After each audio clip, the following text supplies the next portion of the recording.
one, our favorite. I'm very sure everyone loves him.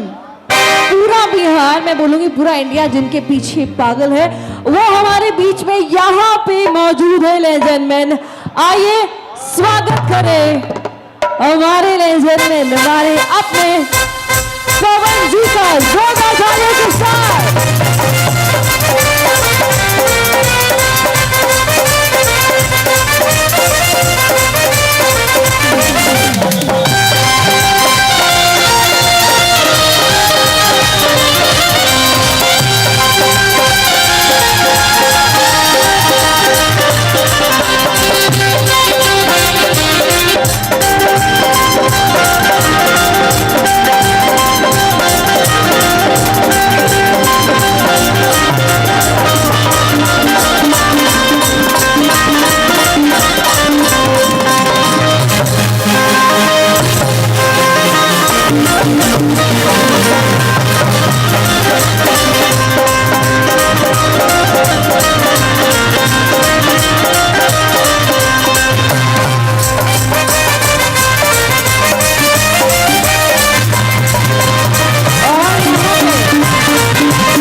जिन्हें बिहार के लोक गीतों को एक नया मंच दिया, पवन जी ठीक आपके सामने, एक बार जोरदार तालियां हो जाए लेजेंडमैन।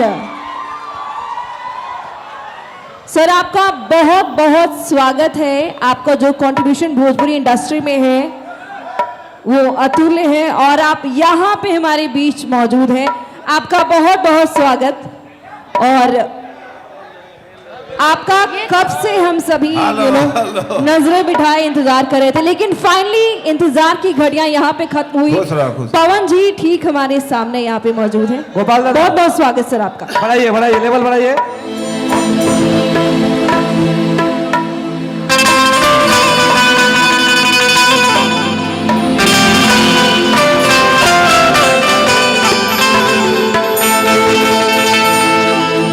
हेलो,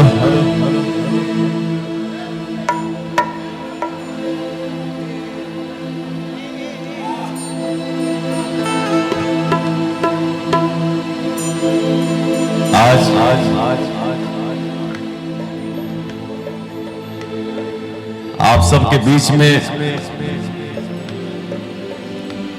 हमके खड़ा होके के मौका मिलल, ये मेरा सौभाग्य है। भोजपुरी भाषा के जहां भी बोलल जाला, सुनल जाला, देखल जाला,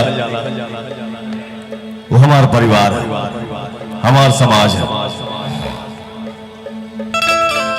वैसे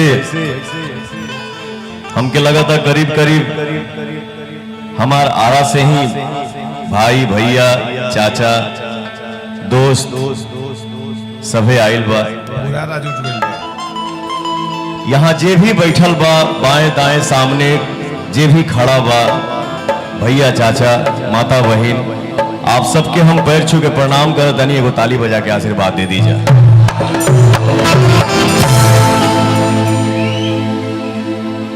लगातार भागम भाग, आज यहाँ कल वहां, परसों कहां तरसों कहां, इतना भागम भाग हो गइल बा कि तनी हमार आवाज बैठ गइल बा। अच्छा कोनो बात नहीं, गला बैठल बा, तो हमसे अगर कोनो गावे में त्रुटि हुई तब अपन परिवार के बेटा समझ के माफ कर दे हम जाए।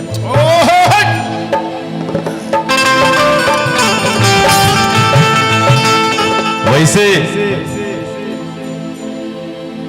हमनी के देश तो देश से है, एकर जवाब कहाँ बा, एकर जोड़ा कहाँ बा। देश के बाहरों के कुछ गेस्ट ऐसा हमारा लौकत रही जा।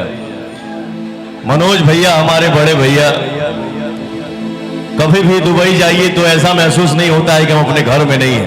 उजाला कड्डू मारिए भैया घर का खाना खिलाते हैं, घर जैसा अपने गांव के शहर जैसा माहौल दिखाते हैं। लव यू भैया, आप जहां भी रहिए मुस्कुराते रहिए। वैसे भी अवार्ड फंक्शन मानो एगो दुबई में, आप रहेंगे ना वहां? हाँ चलेगा।